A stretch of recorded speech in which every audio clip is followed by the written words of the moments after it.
the government, in all of its wisdom, has seen fit to cut our SSI. They took $96 out of my check. $846 is nothing to live on. Yeah, yeah. They took away that. They've taken away part of my Medi-Cal. Not just me. Millions of people like me, including this gentleman here. Yeah.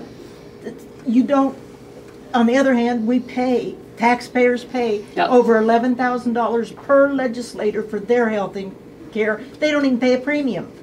And the car situation. Certain people should have cars. OES, Office of Emergency Services, police, fire, sheriffs. That's all. The rest of these people don't need cars. Let them buy a Volkswagen. Yeah. But there's certain things, they haven't cut a bloody thing from themselves, but they start at the bottom and cut the blind, the poor, and the disabled. Can you do anything about that? Yes. And this comes back to where I started, which is politicians in Sacramento roll from crisis to crisis.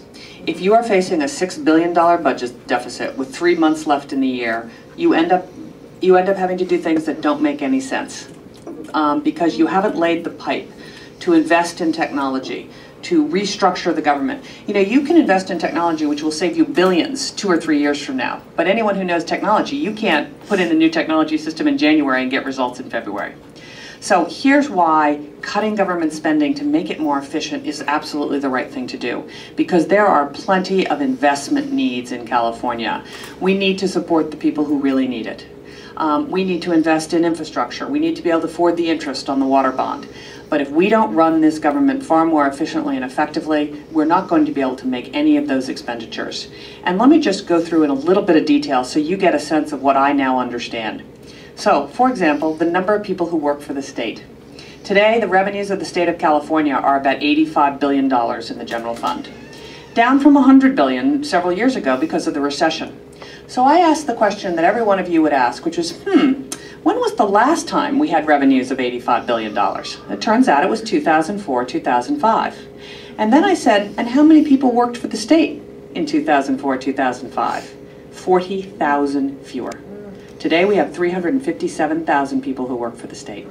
40,000 more than we did just 5 years ago. This is not frontline employees. This is not the CHP. This is not CAL FIRE. This is the bureaucracy. So we've eaten up, and if we could get back down to that number, that would free up $3.5 billion a year. Could I have a small portion? Amen. Just itty bitty. And we can do that through attrition, right? 10,000 to 12,000 people retire every single year from the civil service.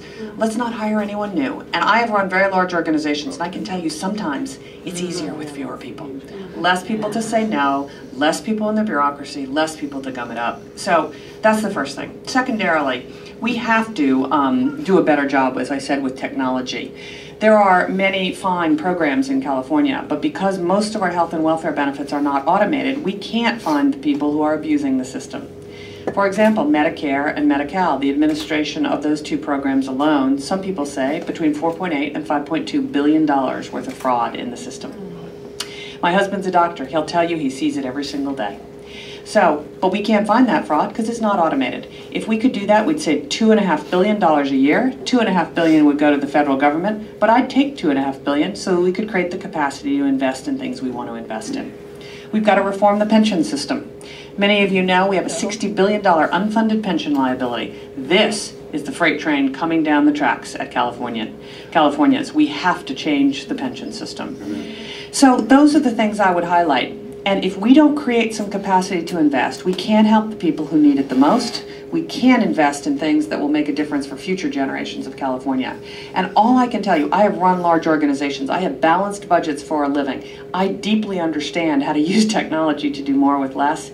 There's billions of dollars to be saved here that we can do, and we can be a better state and a stronger state because of it. Thank you kindly. You're welcome. Yes. I'm Ed Waldheim, McQuiston's District, East Kern County. We're proud of that. Off-roading is our tourism. It's a big issue. We have over 1 million of us in the state of California. The governor just stole $1.10 million for our fund. It's a self-funded program. And my worry is how are you possibly going to reduce those 40,000 employees How do you plan on doing it, given the legislators the way they are? Yeah. How are you going to do that? Well, a couple of questions embedded there. The overarching question is, how do you get anything done? I mean, people ask me that every single day, and I'll answer that. But two observations. One, on the 40,000, we're going to do this through attrition and then through, selective letting go of individuals. But 10,000 civil servants retire every single year. So if you didn't hire anyone for 3 years, you'd be down by 30,000 people. You'd be a long way towards that goal of getting back down to 2004, 2005. And then in every organization, there are people who aren't delivering. And, government can't be non-accountable. It just can't be. We have a government we cannot afford, so we can't run this, without accountability and without real results. With regard to off-roading, where I'll elevate to on this is what the state has to do is stop solving its fiscal problems by raiding the cities and the counties. Yes. And, Supervisor McQuiston knows this better than anyone else. But it is not okay to solve the state problem on the backs of the counties and the backs of the cities. And what happened in this last budget go-round was, in my view, egregious, because it just kicked the can down the road.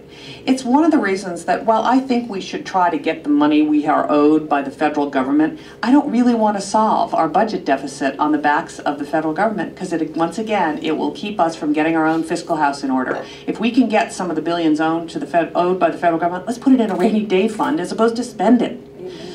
So my view is we've got to push more accountability, more money to the local providers. I had a very interesting meeting early on in this career, in this campaign, with Mayor Jerry Saunders of San Diego, who said to me, "Meg, the services are delivered at the local level. If we could get more money, more accountability, and have you stop taking," he'd already assumed I was governor, he said, "and stop taking the 30% state tax off of everything that we do, we could meet all the needs of our people, we would have an intact budget, and the state needs to get out of the way."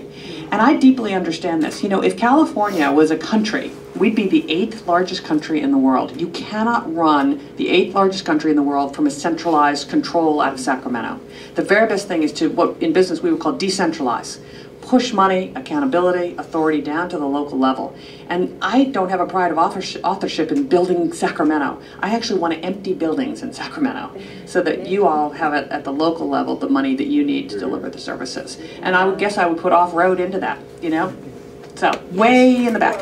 Meg, Bob Hampton. Hey Bob, how are you? Just a couple of thoughts about dealing with CTA, California Teachers Association, and merit pay. Just a couple of your thoughts. Yeah. Well, first of all, there's no question that the unions have enormous power base in California. I think the unions' power base has become disproportionate relative to everyone else. And so how do we tackle that? A couple of things. One is, come back to my notion of focus. We have Governor Schwarzenegger put 4 initiatives on the ballot in 2003. You may all remember that. The initiatives were the right 4, in my view. But I think the lesson learned is you can't do 4 at once, because he took on every single union. Do you remember the advertisements? The teachers union, the firefighters union, the prison guard union, the nurses union, who didn't even have a stake in it. And so my view is you've got to decide how to pace and sequence this. And with regard to the CTA, I am a big believer in what is 20% of the reforms that are going to get you 80% of the way home. Lots of education reforms. I happen to think the ones I've outlined are the right way to go. Let's negotiate hard on those. Let's push accountability down to the local district and take on one challenge at a time. I know when you get to Sacramento, there's an enormous tendency to try to solve every problem all at once. It's the worst thing one can do, because what happens is, as you get, all your actions get diffused, and in the end you don't get anything done. So that's the way I would approach this. And I think it's getting really hard to hide behind the results. It's hard to justify we're 47th out of 50 states in reading and 48th out of 50 states in math. And again, we've got to change the way we're doing this. And I think we can negotiate this, and I think we can make real progress on it. Thanks for that question.